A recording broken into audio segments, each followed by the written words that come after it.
हरिओम। सभी को मेरा नमस्कार। ओम वाक्यकारं वररुचिं भाष्यकारं पतंजलिं पाणिनिं सूत्रकारं च प्रणतोस्मि मुनित्रयम्। ओम। तो व्याकरण की इस कक्षा में आपका हार्दिक स्वागत एवं अभिनंदन सभी का। जैसे कि हमारी राष्ट्रीय शिक्षा नीति 2020 के अंतर्गत जो पाठ्यक्रम विश्वविद्यालय के द्वारा संचालित किया जा रहा है, उसमें जो सबसे पहला हमारा जो व्याकरण शास्त्र का जो हमारा कोर्स रहेगा, उसमें आज मैं आपको जो हमारा एमडीसी पेपर 1 उसके विषय में बताऊंगा। तो एमडीसी पेपर 1 व्याकरण शास्त्र में यानी कि मल्टी डिसिप्लिनरी कोर्स, ये आपका जो एमडीसी 1 पेपर है, ये इसमें लिखित परीक्षा 50 नंबर की होगी और आंतरिक मूल्यांकन इसमें 25 नंबर का होगा। तो अर्थात संपूर्ण जो अंक रहेंगे वह 75 अंक रहेंगे और यह कोर्स जो है वो 3 क्रेडिट का होगा और 3 इसमें यूनिट होगी। तो एमडीसी पेपर 1, तो व्याकरण में हमारे पास जो विषय है वो हमारे पास लगा है लघु सिद्धांत कौमुदी। तो लघु सिद्धांत कौमुदी व्याकरण का एक ग्रंथ है। तो सर्वप्रथम हमें समझना है कि व्याकरण शास्त्र किसे कहते हैं, तो व्याकरण को पढ़ना आवश्यक क्यों है, तो इसके विषय में हम थोड़ा परिचय प्राप्त करेंगे। तो जैसा कि कहा जाता है, आमतौर पर हम कहते ही है सामान्य रूप से कि जिस शास्त्र के द्वारा हम शुद्ध बोलना, शुद्ध पढ़ना, शुद्ध लिखना आए, उसे हम व्याकरण शास्त्र कहते हैं। संस्कृत में यदि हम कहें तो व्याक्रियन्ते व्युत्पाद्यन्ते शब्दाः अनेनिति व्याकरणम, अर्थात जो शब्दों का जो निष्पादन करता है, अर्थात शब्दों का जो अनुशासन करता है, इस व्याकरण शास्त्र को इस व्याकरण शास्त्र को शब्द शास्त्र भी कहा जाता है।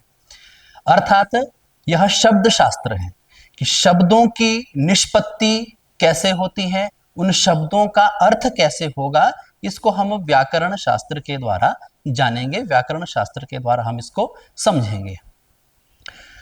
तो असाधु शब्देभ्यः साधु शब्दानां ज्ञानम व्याकरणादेव भवति, कि असाधु शब्दों से हम साधु शब्दों का ज्ञान हम व्याकरण शास्त्र के द्वारा ही हम उसको समझ सकते हैं, उसको पढ़ सकते हैं। अर्थात यदि हमें व्याकरण शास्त्र का ज्ञान हो जाए तो संस्कृत के जितने भी हमारे ग्रंथ है, वेद लो, चाहे षड वेदांग में कोई सा भी हम ग्रंथ लेंगे तो उसको हम आसानी से उसका अध्ययन कर सकते हैं, क्योंकि हमारे जितने भी संस्कृत के जो हमारे शास्त्र हैं वो सभी जो है वो शब्दों में ही निबद्ध है।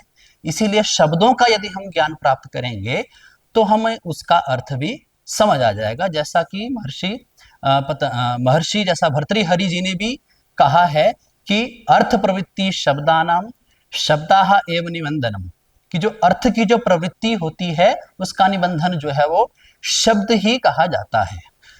तो तत्वावबोध शब्दानाम, तत्व का जो बोध है वो शब्द के द्वारा ही किया जाता है। ठीक है, तो व्याकरण शास्त्र के बिना हम जो है वो किसी भी अर्थ का हम ज्ञान प्राप्त नहीं कर सकते हैं। तो सर्वप्रथम हम अपने विषय पर आएंगे कि जो व्याकरण शास्त्र है, इसमें हम पहले व्याकरण शास्त्र में भी हमारे पास 2 परंपराएं हैं, एक प्राचीन परंपरा है और दूसरी नव्य परंपरा है। तो प्राचीन व्याकरण में हमारे जो काशिका इत्यादि ग्रंथ है वो आते हैं, और जो हमारे नव्य व्याकरण में है जिसको हम लघु सिद्धांत कौमुदी और हमारा वैयाकरण सिद्धांत कौमुदी, तो ये हमारे जो है वो नव्य व्याकरण के अंतर्गत हमारे पास ये विषय आते हैं, ये ग्रंथ आते हैं।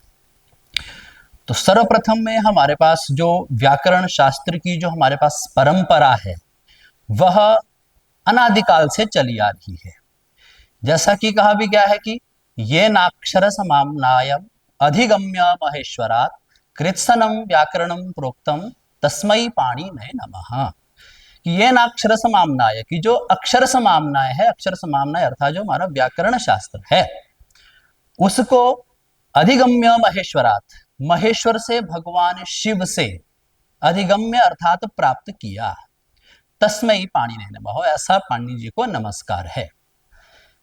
तो इस तरह से अक्षर समाम्नाय पाणिनि जी को प्राप्त हुई, अनादिकाल से लेकर के अर्थात महेश्वर से प्राप्त हुई है, महेश्वरात।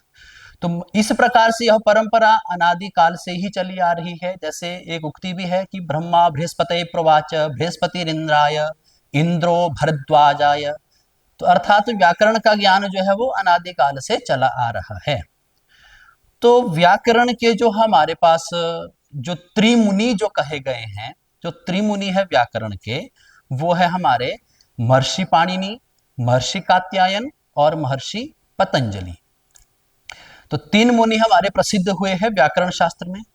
तो महर्षि पाणिनि जी ने अष्टाध्यायी ग्रंथ लिखा है, जिसमें कि 8 अध्याय है। तो 8 अध्यायों में उन्होंने संपूर्ण जो हमारा जो शब्द शास्त्र है उसको कह दिया है, अर्थात 4000 सूत्र के लगभग वहां उन्होंने सूत्र लिखे हैं।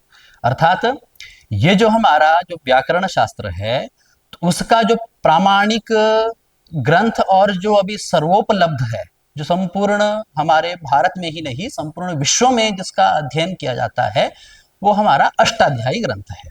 तो अष्टाध्यायी ग्रंथ के ऊपर ही हमारे जो है ये लघु सिद्धांत कौमुदी, वैयाकरण सिद्धांत कौमुदी, ये सारे ग्रंथ लिखे गए हैं।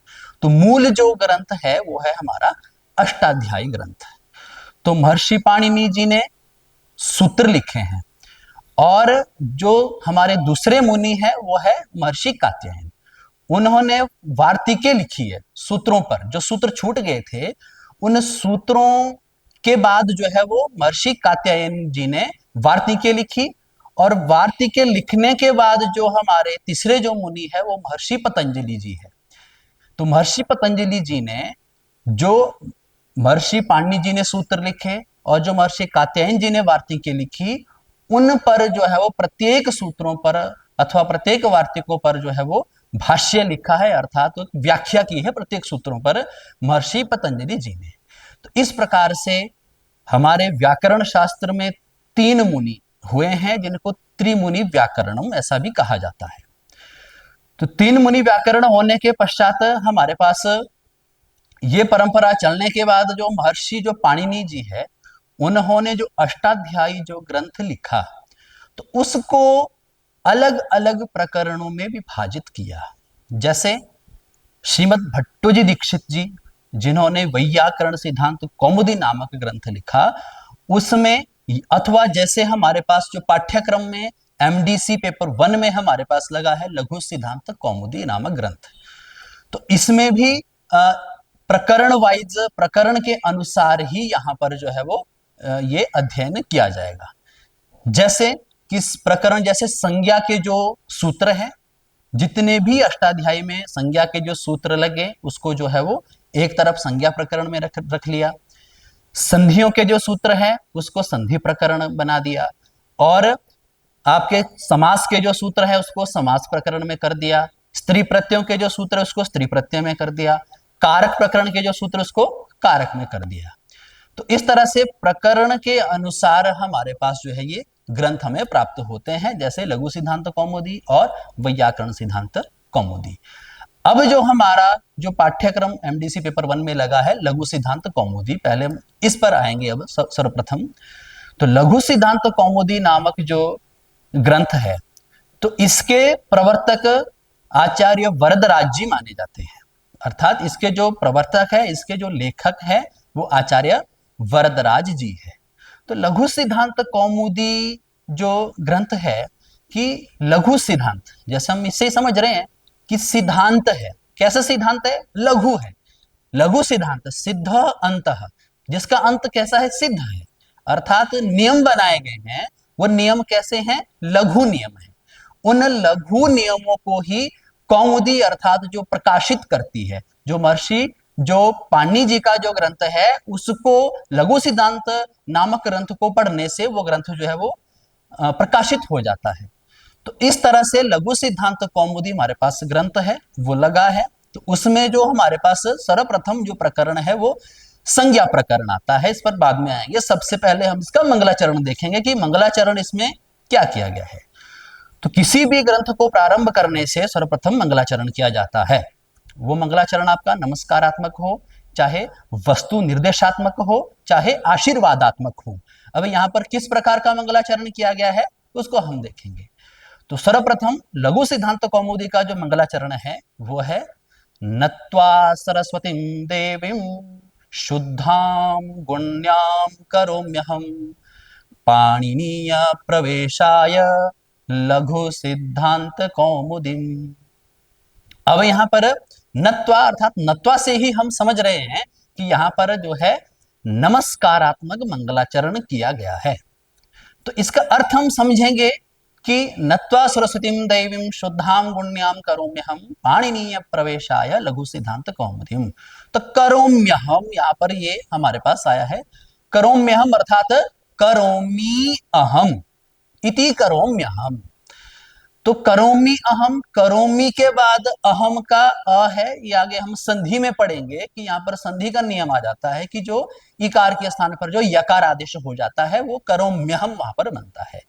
तो करोमि अहम, अहम अर्थात मैं, करोमि अर्थात करता हूं। तो मैं क्या करता हूं, मैं कौन, मैं जो वरदराज हूं, जो इस ग्रंथ के लेखक हैं।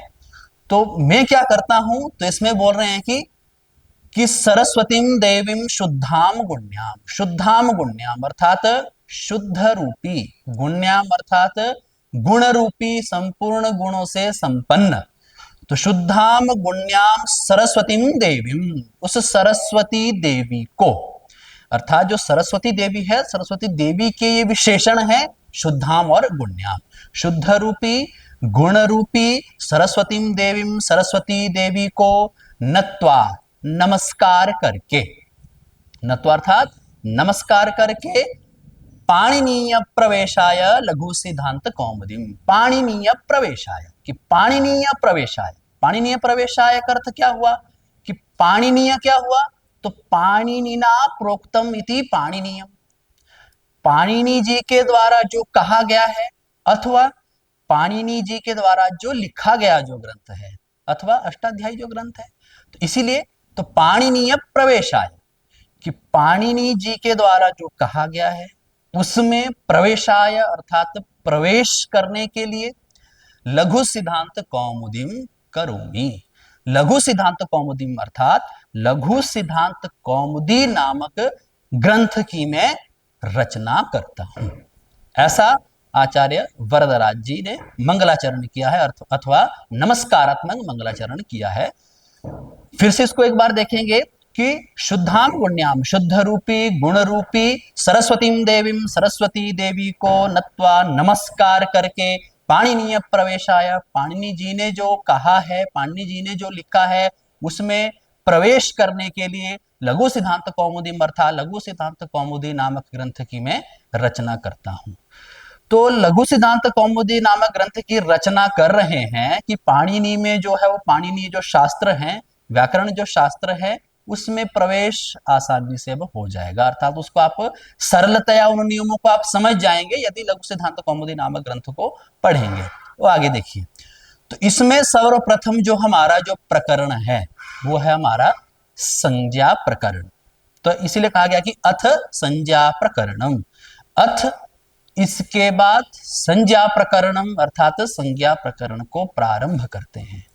तो संज्ञा प्रकरण क्या है, तो संज्ञा जैसे सामान्यतः हम सभी समझते हैं कि किसी व्यक्ति विशेष जातिवाचक जिससे हमें पता उसकी पहचान हो उसे क्या कहते हैं, संज्ञा कहते हैं। तो ऐसा ही हमारा जो पाणिनि जो शास्त्र है, व्याकरण जो शास्त्र है अथवा जो हमारा जो पाठ्यक्रम में लगा है लघु सिद्धांत कौमुदी जो ग्रंथ है, इसमें कौन कौन सी संज्ञाएं हैं, तो इसको हम आगे पढ़ेंगे कि कौन कौन सी संज्ञाएं हैं, उसको हम संज्ञा प्रकरण में पढ़ेंगे उन संज्ञाओं को। फिर क्या है, तो फिर संज्ञा प्रकरण में सर्वप्रथम हमारे पास यहाँ पर लघु सिद्धांत कौमुदी जो ग्रंथ है या फिर वैयाकरण सिद्धांत नामक कौमुदी जो ग्रंथ है उसमें सर्वप्रथम दिए गए हैं हमारे पास जो ये सूत्र दिए गए हैं, 14 शिव सूत्र दिए गए हैं। तो 14 शिव सूत्र क्या है, तो 14 शिव सूत्रों का एक अपना ही महत्व है, क्योंकि इन 14 शिव सूत्रों पर ही महर्षि पाणिनि जी ने संपूर्ण अष्टाध्यायी की रचना की है। ऐसा एक विरल ही ग्रंथ हमें प्राप्त हुआ है व्याकरण शास्त्र का हमारे संस्कृत जगत में, कि जो 14 शिव सूत्र है, एक वैज्ञानिक, इतनी वैज्ञानिक है ये कि 14 शिव सूत्रों पर ही 4000 के लगभग सूत्रों की रचना महर्षि पाणिनि जी ने की है। तो 14 शिव सूत्र देखेंगे क्रमशः कौन कौन से हैं। तो अ ई उण, रील ऋक, ए ओंग, ऐ औच, हय वरट, लण, यम गणनम, झ भया, घढ़ धश, जब गड दश, खफ छठ थ चट तव, कपय, शश सर, हल। ये 14 शिव सूत्र हैं। 14 शिव सूत्र से क्यों कहा गया है? क्योंकि ये साक्षात भगवान शिव के डमरू से निकले हुए हैं। ये 14 शिव सूत्र, इनका आविर्भाव वहां से हुआ है। तो कैसे हुआ है इनका आविर्भाव वहां से? तो वहां पर एक हमारे पास एक प्रसिद्ध श्लोक है कि नृत्तावसाने नटराज राजो ननाद ढक्काम नव पंचवारम उद्धर्तु कामान सनकादि सिद्धान एतद विमर्शे शिव सूत्र जानम। कि नृत्तावसाने की जब नृत्य कर रहे थे भगवान शंकर, तो नटराज राजो, नटराज राजा अर्थात जो भगवान शंकर है, तो ननाद ढक्काम नव पंचवारम, उन्होंने अपना जो ढक्काम अर्थात जो हमारा जो डमरू है उसको ननाद अर्थात बजाया। कितनी बार बजाया? नव पंचवारम, 9 बार बजाया और 5 बार बजाया। तो 9 बार बजाया और 5 बार बजाया, उससे प्रत्येक से हमारे पास जो है वो इन सूत्रों की उत्पत्ति हुई है, शिव सूत्रों की उत्पत्ति हुई है, जो मैंने आपको क्रमशः बताए, अ इ उण, रील ऋक, ए ओंग, ऐ औच इत्यादि। अब इन शिव सूत्रों में भी हम देखेंगे इसमें विशेष क्या है शिव सूत्रों में। जबकि हमारे जो हिंदी व्याकरण में हमारे पास अ ई उ रील, अ आ ई उ इस तरह से हमारे पास वर्ण चलते हैं, परंतु हमारे संस्कृत व्याकरण में क्या है? संस्कृत व्याकरण में तो हमारे पास इतने ही ये है, अ ई उ रील ऋक ए ओंग इस तरह से कहे गए हैं। तो इसमें देखिए क्या है कि अ ई उण रील ऋक ए ओंग ऐ औच, ये जो हमारे जैसे अ ई उ रील री ए ओ ऐ औ, ये अच है। जैसे हमारे संस्कृत व्याकरण में सामान्यतः हम अभी समझेंगे कि लघु सिद्धांत कौमुदी में जो अच है वो हमारे कितने हैं? अभी 9 अचाए हैं, कि अ ई उ रील री ए ओ ऐ औ, इनको अच कहा गया है। हय वर्ट के बाद जितने भी हमारे सूत्र है वो हल, हल अर्थात व्यंजन, वो व्यंजन है, वो व्यंजन कहे गए हैं। आगे की पंक्ति में देखिए क्या लिखा है कि इति महेश्वराणि सूत्राणि अनादि संज्ञार्थानि। इति अर्थात इस तरह से जो ये 14 शिव सूत्र है, महेश्वर सूत्र है, वो अनादि संज्ञार्थानि, अण आदि संज्ञाओं के लिए। अनादि संज्ञाएं क्या है? मैंने आपको पहले ही बताया था कि संज्ञाएं कौन कौन सी होगी उसको हम यहां पढ़ेंगे। तो अनादि संज्ञाएं है, अब इन पर ही आगे प्रत्याहार का निर्माण करेंगे। कि प्रत्याहार कैसे बनेंगे वो उसका हम विधि हम अभी आगे समझेंगे। तो इति माहेश्वराणि सूत्राणि अनादि संज्ञार्थानि, तो इस प्रकार से माहेश्वर सूत्र है ये अनादि संज्ञार्थानि, अनादि संज्ञाओं के लिए है।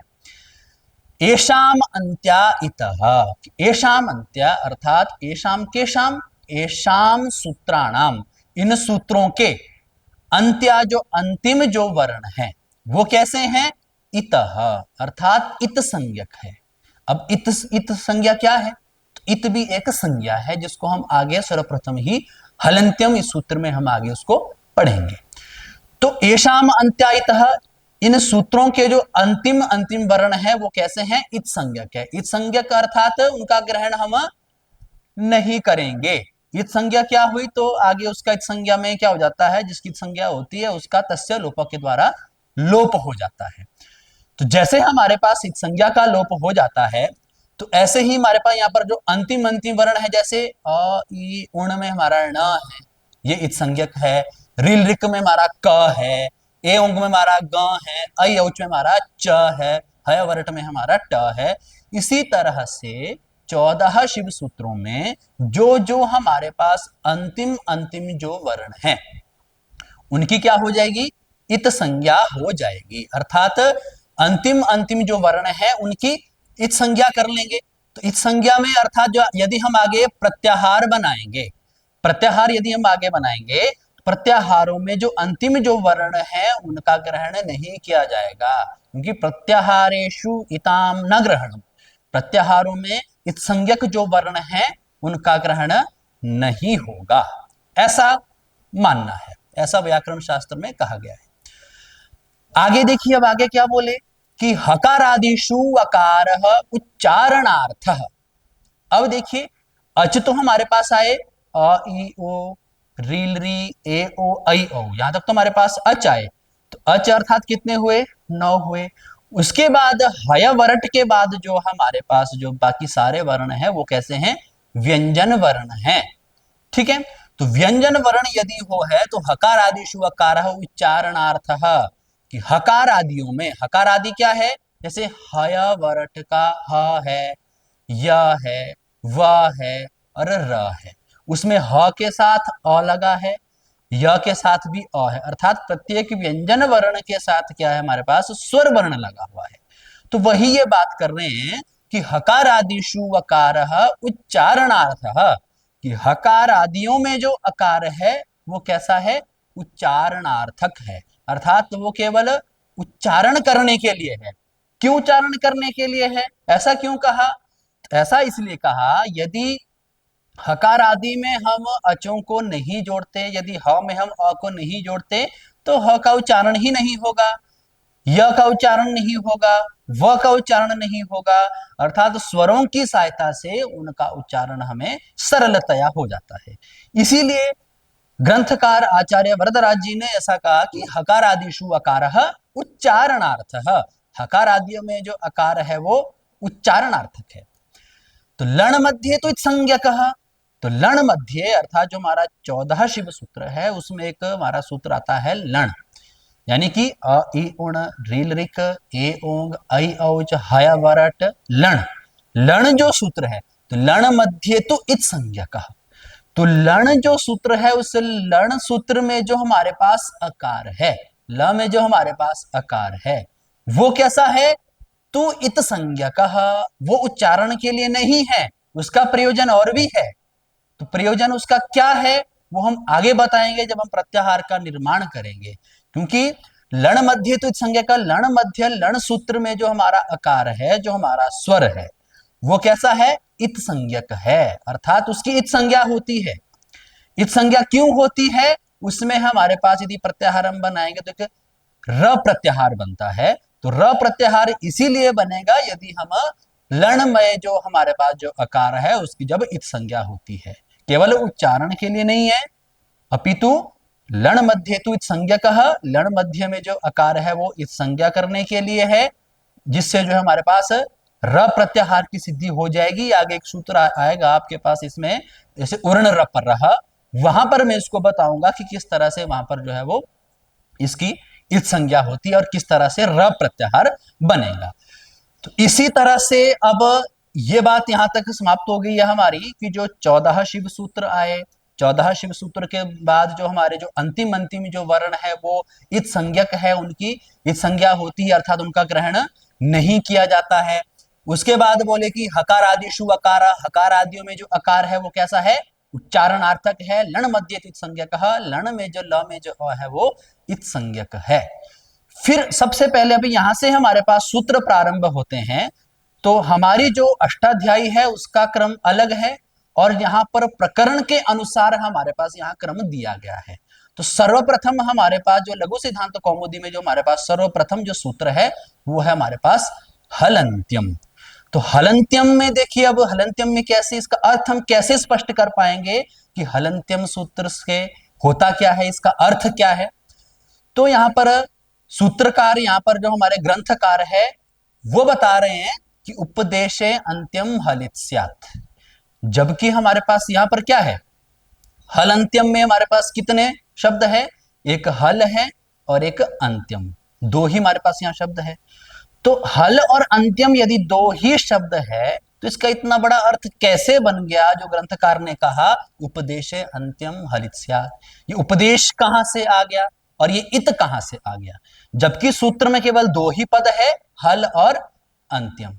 तो हल तो हमें पता लग गया कि हल है, हल हमारा जो जो हल जो वर्ण है, वो पता लग गया कि अंतिम जो हमारा जो वर्ण होगा वो कैसा होगा, हल होगा उसकी। परंतु ये इत ये कहां से आया और ये उपदेश कहां से आया, पहले इसको समझना पड़ेगा। तो इसीलिए हमारा जो अष्टाध्यायी जो ग्रंथ है, तो वहां पर हलंत्यम सूत्र से पहले उपदेशे अज अनुनासिक एक सूत्र है। उससे ही हम आगे ये बात आ रही है कि उपदेशा आद्योच्चारण, जो यहां पर बात कही गई कि उपदेश अंत्यम, यहां पर जो उपदेश पद का ग्रहण किया गया है वो उपदेशे अज अनुनासिक इत, इस सूत्र से उपदेश पद का ग्रहण हुआ है और इत का भी इसी सूत्र से ग्रहण हुआ है। इसीलिए यहां पर, क्योंकि व्याकरण शास्त्र में क्या होता है कि जो आपकी जो हमारी जो परंपरा है, जो महर्षि पाणिनि जी ने जो अष्टाध्यायी नामक ग्रंथ लिखा है, उसमें सूत्र आपके क्रमशः दिए गए हैं प्रसंग के अनुसार, क्योंकि यहां प्रसंग था। बाकी क्या होगा कि यदि हम हलंत्यम सूत्र केवल इतना ही पढ़ेंगे, इसमें तो दो ही शब्द है हमारे पास, हल और अंत्यम, तो इसका अर्थ स्पष्ट नहीं हो पाएगा। इसको हमें पिछले सूत्र से लेना पड़ेगा, क्योंकि इससे पिछला जो सूत्र है वो है आपका उपदेशे अज अनुनासिक इत। तो उपदेश अंत्यम हरित्स्या, उपदेश पद का हम उपदेश अज अनुनासिक इत, इस सूत्र से हम इसका ग्रहण करेंगे। तो उपदेश से हम इसका यदि ग्रहण किया तो इसका सूत्र का अर्थ हो गया उपदेशे अंत्यम हलित स्यात्, कि उपदेश अवस्था में जो अंतिम जो हल है उसकी क्या हो जाती है, इत संज्ञा हो जाती है। अर्थात पहले इन्होंने संज्ञा कह दी है क्या, इत संज्ञा। तो इत संज्ञा किसकी होती है, तो बोले कि उपदेश अवस्था में जो अंतिम हल होगा उसकी क्या हो जाएगी, इत संज्ञा हो जाएगी। उपदेश क्या है, उपदेश किसे कहते हैं, तो उपदेश अवस्था में कैसा अंतिम हल, तो हम समझ गए कि अंतिम जो वर्ण जो हल होगा उसकी क्या हो जाएगी, इत संज्ञा हो जाएगी, वो समझ गए। परंतु उपदेश अवस्था है क्या, उसको आगे कहा गया है कि उपदेश आद्योच्चारणम, कि उपदेश क्या होता है, आद्योच्चारणम। आद्योच्चारणम अर्थात जो महर्षि पाणिनि जी ने कहा है, जिसका उच्चारण कर दिया है, तो उसे क्या कहेंगे, हम उपदेश कहेंगे। तो अर्थात उपदेश क्या हुए, जैसे अ ई उण रील रिक ए ओंग ऐ औच, ठीक है, यही उपदेश है, यही महर्षि पाणिनि जी ने सूत्र कहे हैं। तो इन अवस्था में जो अंतिम जो हल है उसकी क्या हो जाएगी, इत संज्ञा, अर्थात अ उण में ण की संज्ञा होगी, रील रिक में क की इत संज्ञा होगी, ए ओंग में ग की इत संज्ञा होगी। इस तरह से हमारे पास जो है वो अंतिम जो उपदेश अवस्था में जो अंतिम जो वर्ण है उनकी क्या हो गई है, इत संज्ञा हो गई है। तो उपदेश आद्योच्चारणम कहा कि उपदेश किसे कहते हैं, आद्योच्चारणम, जो हमारे आचार्य जी ने जो कहा है, जो महर्षि पाणिनि जी ने जो आदि में जिसका उच्चारण कर दिया है, अर्थात वो सूत्र रूप में जो कर दिया है जो उच्चारण, उस अवस्था में जो अंतिम जो वर्ण है उसकी क्या हो जाएगी, इत संज्ञा हो जाएगी। तो उपदेश के और भी हमारे पास कई अर्थ है, जैसे उपदेश कहा गए हैं कि धातु सूत्र गणोण आदि वाक्य लिंगानुशासनम आगम प्रत्ययादेशा उपदेशा प्रकीर्तिता, कि जो धातु है, सूत्र है, जो गण है, जो उणादि है, और जो लिंगानुशासन है, आगम है, प्रत्यय है और आदेश है, ये क्या कहे गए हैं, उपदेशा प्रकीर्तिता, ये उपदेश कहे गए हैं। अर्थात अभी हमें तो धातु का तो कोई पता नहीं है, गण का भी हमें कोई पता नहीं है, सूत्र का हमें पता है क्योंकि सूत्र हम पढ़ रहे हैं। जैसे पहला हमने सूत्र पढ़ा हल अंत्यम, ठीक है, तो धातु सूत्र गणोण आदि वाच्य लिंगानुशासनम आगम प्रत्यादेशा उपदेशा प्रकीर्तिता, ये उपदेश कहे गए हैं। तो इस प्रकार जो सूत्र में अभी हम उपदेश को समझेंगे, जो हम सूत्र है, जो महर्षि पाणिनि जी ने जो सूत्र कहे हैं, जिसका उच्चारण कर दिया है। फिर आगे बात आई जो मैंने आपको पहले बात कही थी कि हलंत्यम सूत्र में उपदेश पद कहां से आया और इत पद कहां से आया, उसको ही आगे स्पष्ट कर रहे हैं कि सूत्रेषु अदृष्टम पदम सूत्रांतराद अनुवर्तनीयम सर्वत्र। सूत्रेषु अदृष्टम पदम, सूत्रों में जो पद हमें दिखाई नहीं दे रहे हैं, जैसे हलंत्यम सूत्र में हमारे पास हल और अंत्य केवल यही दो पद है, उपदेश हमें पद दिखाई नहीं दे रहा है, इत हमें पद दिखाई नहीं दे रहा है। इसीलिए यहां कहा कि सूत्रेषु अदृष्टम पदम, सूत्रों में जो पद दिखाई नहीं दे रहे हैं, जो पद अदृष्ट हैं, जो दृष्ट नहीं हो रहे हैं, वो सूत्रांतराद, दूसरे सूत्रों से अनुवर्तनीयम सर्वत्र, सर्वत्र अर्थात हर जगह उसका अनुवर्तनीयम अर्थात उसका अनुवर्तन करना चाहिए। अर्थात जैसे मैंने आपको बताया था कि अष्टाध्यायी में हलंत्यम इस सूत्र से पहले आपका जो सूत्र है वो उपदेशे अज अनुनासिक इत है। ठीक है, तो यहां से इन्होंने कौन सा पद लिया, जो अदृष्ट पद कौन से हैं, जैसे उपदेश अदृष्ट पद हो गया और इत ये अदृष्ट पद हो गया। तो उपदेश भी यहां आ गया और इत भी यहां आ गया, तो हलंत्यम सूत्र को उसका अर्थ मिल गया कि उपदेश अवस्था में जो अंतिम हल है उसकी क्या हो जाएगी, इत संज्ञा हो जाएगी। ये बात स्पष्ट हुई अनुवर्तनीयम सर्वत्र। फिर दूसरा हमारे पास सूत्र है इसी में, अदर्शनम लोपः, अदर्शनम लोपः। इसमें क्या कहें कि प्रसक्तस्या दर्शनम लोप संज्ञम स्यात्, कि प्रसक्तस्या दर्शनम कि जो हमारा प्रसंग है उसमें जो अदर्शन है, जिसका में दर्शन नहीं हो रहा है, ठीक है, उसकी क्या हो जाएगी, लोप संज्ञम स्यात्, अर्थात उसकी लोप संज्ञा हो जाएगी। मैंने आपको पहले ही कहा था कि संज्ञा प्रकरण में हम जो है वो संज्ञाओं को जानेंगे कि कौन कौन सी संज्ञाएं हैं। पहले हमने संज्ञा पढ़ी इत संज्ञा जो हलंत्यम सूत्र से हुई थी, और दूसरा हमने संज्ञा पढ़ दी अब लोप संज्ञा जो हमारी अदर्शनम लोपः इस सूत्र से। तीसरा सूत्र है हमारे पास तस्य लोपः। अब तस्य लोपः क्या बोलता है कि तस्य तो लोपः स्यात्, तस्य तो अर्थात तस्य, तस्य कस्य, ये फिर हमें प्रसंग के अनुसार वो लेना पड़ेगा अष्टाध्यायी क्रम से। तस्य अर्थात इत संज्ञा कस्य, जिसकी हमने इत संज्ञा की है उसका क्या हो जाएगा, लोपः स्यात्, अर्थात लोप हो जाएगा। जैसे अण में हमारा अण है उसकी संज्ञा करेंगे तो तस्य लोप के द्वारा उसका क्या हो जाएगा, लोप हो जाएगा। फिर आगे बोले कि णादयो अणाद्यर्थाः, जो णादयो अणाद्यर्था, जो ण आदि जो हमारे पास जो कहे गए हैं अंतिम जो वर्ण इत संज्ञक हैं वो अण आदि जो संज्ञाएं आगे जो प्रत्याहार बनाएंगे उनके लिए इसका तात्पर्य है।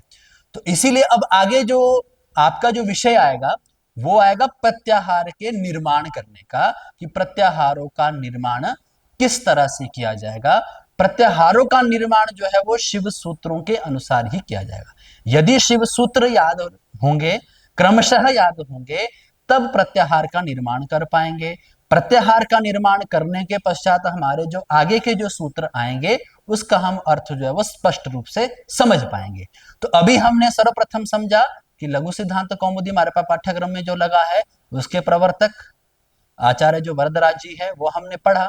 उसके पश्चात सर्वप्रथम हमारे पास जो महेश्वर सूत्र है, मैंने आपको बताया कि महेश्वर सूत्र जो है वो साक्षात महेश्वर के द्वारा महर्षि पाणिनि जी को प्राप्त हुए हैं, इसीलिए उन 14 शिव सूत्रों का आविर्भाव हुआ। उसके बाद 14 शिव सूत्रों के बाद उसमें मैंने आपको बातें कही थी कि स्वर वर्ण भी आए, व्यंजन वर्ण भी आए, जितने भी हमारे पास वर्ण है इस संसार में, जितने भी हमारे पास शब्द हैं वो सारे 14 शिव सूत्रों में उनका अंतर्भाव हो गया है। जैसे कि मैंने आपको बताया कि अ ई उ री री ए ओ ऐ औ ये अच आए और हय वर्ण के बाद जितने भी आपके वर्ण आए वो हल वर्ण आए अथवा वो व्यंजन वर्ण आए। तो उसके बाद हमने पढ़ा शिव सूत्र हमने 14 पढ़ दी। उसके बाद बात आई सबसे पहला जो सूत्र था हमारा वो था हलंत्यम सूत्र। उसने बोला कि इत संज्ञा होती है उपदेश अवस्था में। मैंने आपको उपदेश बता दिया, उपदेश क्या होते हैं, जो महर्षि पाणिनि जी ने पूर्व में ही जो कहा है उपदेशम आद्योच्चारणम ऐसा कहा है, तो आदि में जिसका उच्चारण कर दिया है वो उपदेश है। तो इस प्रकार से उपदेश अवस्था में जैसे हमने सूत्र पढ़े हैं तो सूत्रों का उच्चारण तो पहले ही कर दिया महर्षि पाणिनि जी ने, तो उन सूत्रों में जो अंतिम अंतिम जो वर्ण हो गए जैसे अ ई उण रील रिक ये जो सूत्र पढ़े हैं इसके जो अंतिम वर्ण है उनकी क्या हो जाएगी, इत संज्ञा हो जाएगी। इत संज्ञा हमने पढ़ी, और जो अदृष्ट जो सूत्र में जो पद है उसको हमने किसी साथ वाले प्रसंग के अनुसार जो अष्टाध्यायी क्रम से जो सूत्र पढ़े हैं उनसे उन पदों को हमने ग्रहण करना है, उनको लेना है। जैसे उपदेश हमने पद लिया और इत हमने पद लिया।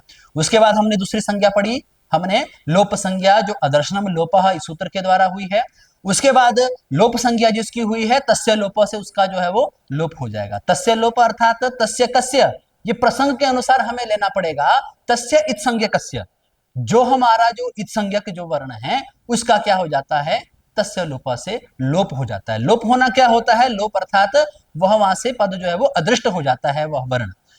तो इसके बाद हम इसके अगले जो हम आगे पढ़ेंगे वो पढ़ेंगे प्रत्याहार निर्माण के बारे में, कि प्रत्याहारों का जो निर्माण है वो किस तरह से किया जाएगा, कैसे हम प्रत्याहार का निर्माण करेंगे, वो 14 शिव सूत्रों के अनुसार ही कर दिया जाएगा। जैसे इसी में हमारे पास सूत्र है आदिरंत्येन सहेता। आदिरंत्येन सहेता, अब ये जो है वो प्रत्याहार संज्ञक सूत्र भी कहा गया है, अर्थात इससे क्या होती है, प्रत्याहार संज्ञा भी होती है। इसका थोड़ा सा हम इसको अर्थ समझ लेते हैं, बाकी अगले इसमें पढ़ेंगे कि अंत्येन इता सहित आदिर मध्यगानाम स्वस्य च संज्ञा स्यात्, कि अंत्येन इता सहित, फिर वही बात शिव सूत्रों वाली बात आई कि अंत्येन इता सहित, कि अंतिम जो इत संज्ञक जो वर्ण है उसके सहित अर्थात उसके साथ, आदिर मध्यगानाम, आदिर मध्यगानाम अर्थात आदि वाला जो वर्ण है, जैसे हम लेंगे अ ई उण पहला सूत्र, ठीक है। तो अ ई उण सूत्र में क्या बताया कि अंत्येन इता सहित, अंत्येन इता सहित अर्थात अंतिम जो इत संज्ञक वर्ण है, जैसे अ ई उण में अंतिम वर्ण क्या है, ण है, तो उसके साथ आदिर मध्यगानम, आदि वाले पूर्व वाले जो वर्ण है, मध्यगानम मध्य वाले जो वर्ण है, वो स्वस्य च संज्ञा स्यात्, वो अपना भी बोध कराएंगे और उस संज्ञा का भी बोध कराएंगे। जैसे हम बोलते हैं कि अण, यदि हम ऐसा बोल लेंगे अण, तो अण बोलने से हमारे पास अ का भी बोध हो जाएगा, ई का भी बोध हो जाएगा और उ का भी बोध हो जाएगा। कहने का तात्पर्य यही है, तभी इन्होंने कहा कि अंत्येन इता सहित आदिर मध्यगानाम स्वस्य च संज्ञा स्यात्, कि अंतिम जो संज्ञा का वर्ण है, जैसे अयुण में ण है, उसके साथ जो आदिर मध्यगानाम, आदि वाला जो वर्ण है और मध्य वाला जो वर्ण है, उसके साथ स्वस्य च संज्ञा स्यात्, अपना भी अर्थात अण का भी वो बोधक होता है, और जो संज्ञाएं जो कर रहे हैं, जो अण सम नामक ऐसी संज्ञा कर रहे हैं, ऐसा प्रत्याहार बना रहे हैं, उसका भी जो है वो उसका बोध कर दिया जाएगा। तो इस तरह से हमारे पास आगे जो है वो प्रत्याहार बनेंगे। जैसे मैंने आपको अभी थोड़ा बताया कि अण जैसे प्रत्याहार बनेगा, वो आपका अंतिम संज्ञा के साथ जो पूर्व वाला जो और मध्य वाला जो वर्ण है, उनका भी क्या हो जाएगा, उसमें बोध हो जाएगा। यथा अण इति, ऐसा यहाँ पर कहा है। तो अ ई उ वर्णानाम संज्ञा, इसी तरह से मैंने आपको ये बात बताई थी कि अ ई उ वर्णानाम संज्ञा, अ ई उ, इन तीन वर्णों की क्या संज्ञा हो गई, तो अण ऐसी हमारे पास संज्ञा हो गई कि अंतिम जो इत संज्ञक वर्ण है ना, उसके साथ आदि वाला जो वर्ण है, जो पूर्व वाला जो वर्ण है अ, और जो मध्य वाले जो वर्ण है ई और उ, इनका भी बोध हो जाएगा। जैसे हम सामान्यतः भी देखते ही हैं कि आंग्ल भाषा में हम प्रयोग करते हैं, मानो डॉक्टर यदि हम लिखते हैं, तो डॉक्टर को हम क्या करते हैं, डी आर, उसको हम ऐसा हम कर देते हैं। तो डी आर बोलने से जैसे डॉक्टर का बोध हो जाता है, ऐसे ही यहाँ पर हमारे पास इस ग्रंथ में जो महर्षि पाणिनि जी ने जो कहा है, जो प्रत्याहार का जो निर्माण किया है, ऐसा ही अण बोलने से हमारे पास अ ई उ, इन तीनों का क्या हो जाएगा, बोध हो जाएगा। तो इस तरह से अ ई उ वर्णा नाम संज्ञा, एवं इसी तरह से अच हल अल इत्यादय, इसी तरह से अच संज्ञा भी हो जाएगी, अर्थात अच प्रत्याहार भी बनेगा, हल प्रत्याहार भी बनेगा और अल प्रत्याहार भी बनेगा। इसी तरह से जैसे हमने अण प्रत्याहार बनाया, वैसे ही आगे आपके जो शिव सूत्रों में जो प्रत्याहार बनेंगे वो ऐसे ही बनेंगे। केवल अंतिम अंतिम जो वर्ण है उनका हम ग्रहण नहीं करेंगे, पूर्व और मध्य वाला जो वर्ण है उसको हम साथ लेकर के अंतिम जो वर्ण है उसके साथ प्रत्याहारों का आपका जो ग्रहण किया जाएगा और संज्ञा का भी जो बोध हो जाएगा। जैसे अण बोलने से अ ई उ, इन तीनों वर्णों का बोध हो जाएगा, वैसा ही अच बोलने से सारे अचों का, अर्थात अ ई उ रील री ए ओ ऐ औ, इनका भी बोध हो जाए, केवल अच बोलने से ही इनका बोध हो गया। तो देखिए कितना है ये, जबकि व्याकरण शास्त्र में कैसा कहा गया है, तो व्याकरण शास्त्र में तो कि अर्धमात्रा लाघवेन पुत्रोत्सव मन्यन्ते वैयाकरण, कि जहां पर आधी मात्रा का भी लाघव होगा, तो वहां पर भी जो है वो जैसे पुत्र जिसके होता है, जैसा उत्सव तब किया जाता है, वैसा ही वैयाकरणियों के यहाँ पर जो है वो आधी मात्रा का लाघव होने से उत्सव मनाया जाता है। जैसे अच बोलने से हमारे पास अ ई उ रील री ए ओ ऐ औ, इतने सारे वर्णों का बोध हो गया, तो फिर ये तो लाघव हो गया, क्योंकि व्याकरण का एक प्रयोजन है लघु, इसीलिए व्याकरण कहा गया है कि थोड़ी कम कम से कम शब्दों में अपनी बातों को ज्यादा स्पष्ट किया जाए। तो इसी तरह से अच, हल और अल इत्यादि, अच, हल और अल इत्यादि जो भी हमारे जो प्रत्याहार बनेंगे वो 42 प्रत्याहार यहाँ पर बनाए जाएंगे। 42 प्रत्याहार आपकी यहाँ लघु सिद्धांत कौमुदी में है, तो 42 प्रत्याहारों का निर्माण हमारे पास ऐसे किया जाएगा। अर्थात जो पूर्व वाले जो वर्ण है, मध्य वाले जो वर्ण है, केवल अंतिम अंतिम जो संज्ञक वर्ण है उनका ग्रहण हमको नहीं करना है। अब आगे जो बात आएगी वो अचो पर ही बात आएगी, उसके भेद कहेंगे कि भाई जैसे आपका प्रश्न होगा इसमें कि यहां पर तो हमारे पास अ का ही ग्रहण हुआ है, ई का ही, ऊ का ही, तो आ कहां गया, ठीक है, दीर्घ इकार कहां गया, दीर्घ उकार कहां गया। तो अभी आप इसी में ही आप आगे पढ़ेंगे, जो आप इस संज्ञा प्रकरण में आगे पढ़ेंगे कि अकार भी, अकार के भी आगे सारे भेद हो जाएंगे। अर्थात जो ह्रस्व आकार है उससे ही आपका आगे दीर्घ आकार भी आ जाएगा और प्लुत आकार भी आ जाएगा। इस प्रकार से आकार के 18 भेद होंगे। तो 18 भेद कैसे उसके होंगे वो आगे जो हम पढ़ेंगे सूत्र हैं उसमें हम उसको जानेंगे। जैसे अगला हमारे पास सूत्र आया कि अभी यहां पर संज्ञा कर रहे हैं, और तीसरी कि ऊ कालो अज ह्रस्व दीर्घ प्लुतः, कि ऊ कालो अज ह्रस्व दीर्घ प्लुतः, कि अभी केवल अच की ये बात कहेंगे कि ऊ कालो अज, कि ऊश्च ऊश्च ऊश्च वह वाम काल इव कालो यस्य सो अच क्रमात् ह्रस्व दीर्घ प्लुत संज्ञा स्यात्, कि ऊश्च ह्रस्वकार, ऊश्च दीर्घ उकार, ऊश्च अर्थात प्लुत उकार, इनके क्रमशः अर्थात एक मात्रा का समय जहां लगता है, दो मात्रा का समय जहां लगता है, तीन मात्रा का समय जिसका उच्चारण करने में लगता है, सो अच क्रमात्, उस अच को क्रमाद क्रमशः क्या हो जाएगी, ह्रस्व दीर्घ प्लुत संज्ञा स्यात्, ह्रस्व दीर्घ और प्लुत ये तीनों संज्ञाएं हो जाएगी। अर्थात वह जो अच है, यानी कि वह जो अ है, ई है, ऊ है, री, ली, ए, ओ, ऐ, औ, वो अच जो है वो तीन प्रकार का हो गया। कैसे कैसे तीन प्रकार की संज्ञाएं होगी उसकी, ह्रस्व भी हो गया, दीर्घ भी हो गया और आपका प्लुत भी हो गया।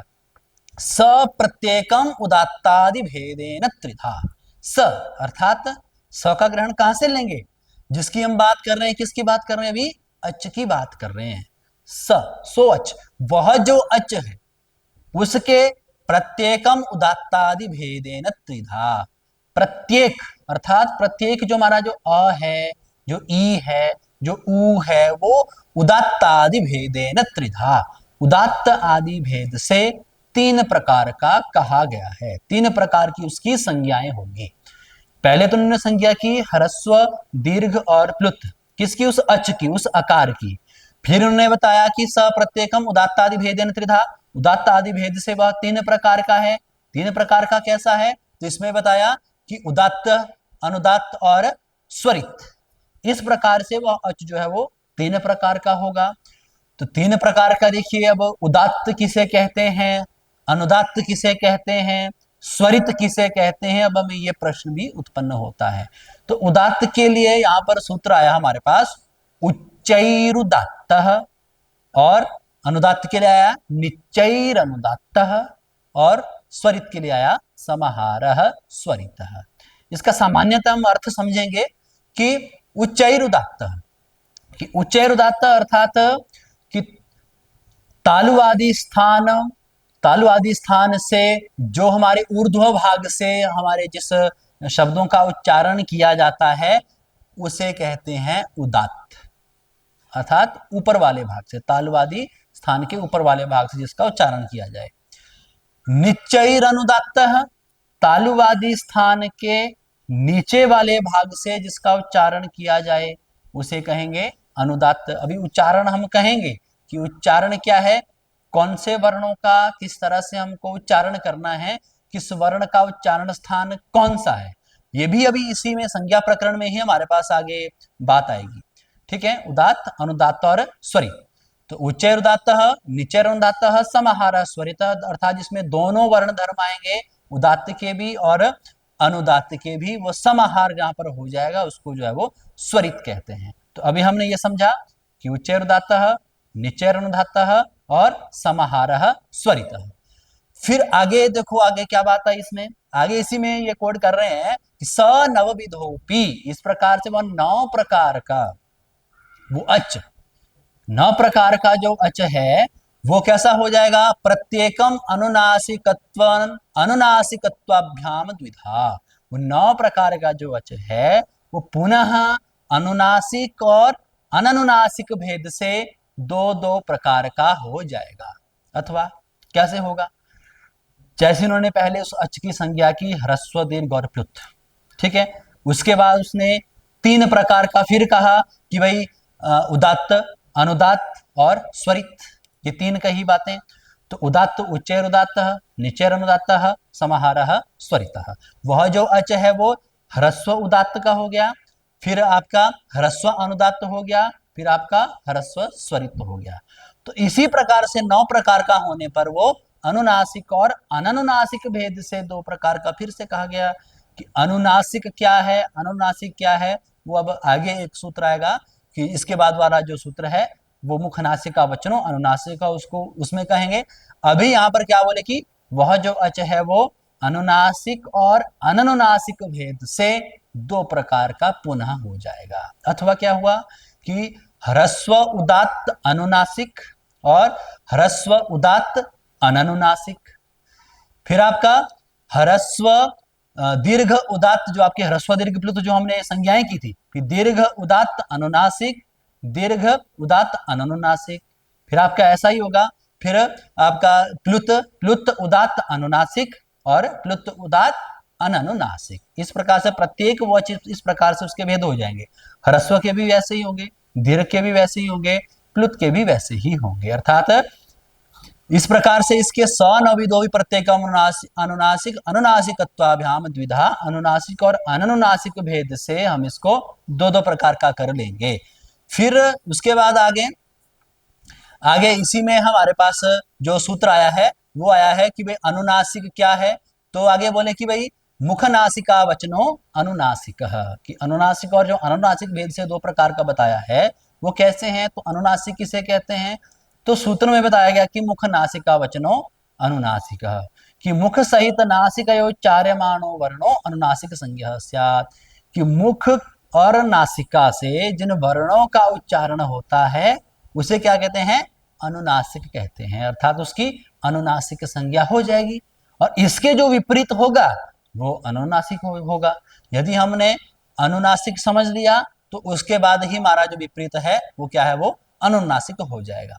यहाँ पर वृत्ति में भी कहा गया है कि मुख सहित नासिकयोच्चार्यमाणो वर्णो अनुनासिक संज्ञा स्यात्, कि मुख सहित, मुख के साथ, नासिकयोच्चार्यमाणो, मुख और नासिका से जिन वर्णों का उच्चारण किया जाएगा उन वर्णों की अनुनासिक संज्ञा स्यात्, अनुनासिक संज्ञा हो जाती है। तदित्थम, इस तरह से अ ई उ री एषाम वर्णानाम प्रत्येकम अष्टादश भेदा, प्रत्येक के हमारे जो है वो 18 भेद हो गए। अर्थात अ के 18, ई के 18, उ के 18 और री के भी 18 भेद हो गए प्रत्येक के, उस प्रत्येक जो अच है हमारा। अर्थात कैसे हुए, 6 भेद आपके ह्रस्व के, 6 भेद आपके दीर्घ के और 6 भेद आपके प्लुत के हुए। वो कैसे हुए, ह्रस्व उदात्त अनुनासिक, ह्रस्व उदात्त अननुनासिक। ऐसे ही ह्रस्व आपका अनुदात्त अनुनासिक, ह्रस्व अनुदात्त अननुनासिक। फिर वैसे ही आपका तीसरा आपका ह्रस्व ह्रस्व स्वरित अनुनासिक, ह्रस्व स्वरित अनुनासिक। इस प्रकार से इसके 6 भेद, 6 ह्रस्व के भेद, 6 दीर्घ के भेद, 6 प्लुत के भेद। अर्थात वो अकार पुनः कितने प्रकार का हो गया, अष्टादश भेदा, 18 प्रकार का हो गया। वैसे ही इकार भी, वैसे ही उकार भी, वैसे ही री भी 18 प्रकार से। जबकि हमने तो इतना ही समझा होगा आप लोगों ने अभी तक कि भाई अ जो है वो एक ह्रस्व होता है और आ एक दीर्घ हो गया, बस 2 ही भेद हो गए।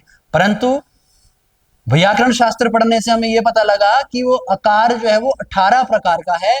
केवल अ ई उण में अ बोलने से ही उसके 18 प्रकार के आकार का भी बोध हो जाएगा।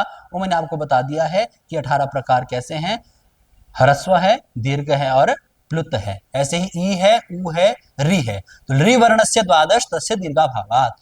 अब इसमें आगे बात आई कि अ ई उ री, इसके तो हो गए अष्टादश 18 भेद। फिर री वर्ण के कितने हो गए, द्वादश, द्वादश अर्थात 12 वेद। कैसे 12 वेद है? तस्य दीर्घा भावा, क्योंकि लरी के जो है वो दीर्घ वाले वेद नहीं होंगे, क्योंकि 6 ह्रस्व, 6 दीर्घ और 6 प्लुत यदि हमारे पास हो गया है तो जो हमारी दीर्घ के जो 6 वेद है वो माइनस हो जाएंगे, उसमें से घट जाएंगे, तो कितने हो गए लरी वर्णस्य? द्वादश, केवल 12 ही भेद भेद रहेंगे। तस्य दीर्घा अभावात, कि लरी वर्ण जो है वो दीर्घ के अभाव होने के कारण। एचाम अपनी द्वादश, एच के भी 12 वेद हो गए। कैसे? कि ए ओ ऐ औ, ये 4 वर्ण आए एच में, तेषाम ह्रस्वा भावात, उसके 6 वेद जो है वो ह्रस्व के घट जाएंगे, ह्रस्व के उसमें माइनस हो जाएंगे। तो इस प्रकार से एच भी कितने प्रकार का होगा? द्वादश अर्थात 12 प्रकार का होगा, ह्रस्व के अभाव होने के कारण। ठीक है, तो अभी तक हमने समझा कि अच जो है वो प्रत्येक हमारा अ ई उ री वो 18 प्रकार का हो गया। लरी जो है वो 12 प्रकार का है। क्यों? क्योंकि तेषाम दीर्घा अभावात, दीर्घ के अभाव होने के कारण दीर्घ के 6 वेद उसके घट जाएंगे। और एचामपी द्वादश, एच भी जो है वो 12 प्रकार का हो जाएगा। तो इस तरह से हमारे पास जो है वो आपके आकार के 18 भेद, लरी के 12 भेद और एचामपी द्वादश, एच के भी हमारे 12 भेद हो गए हैं।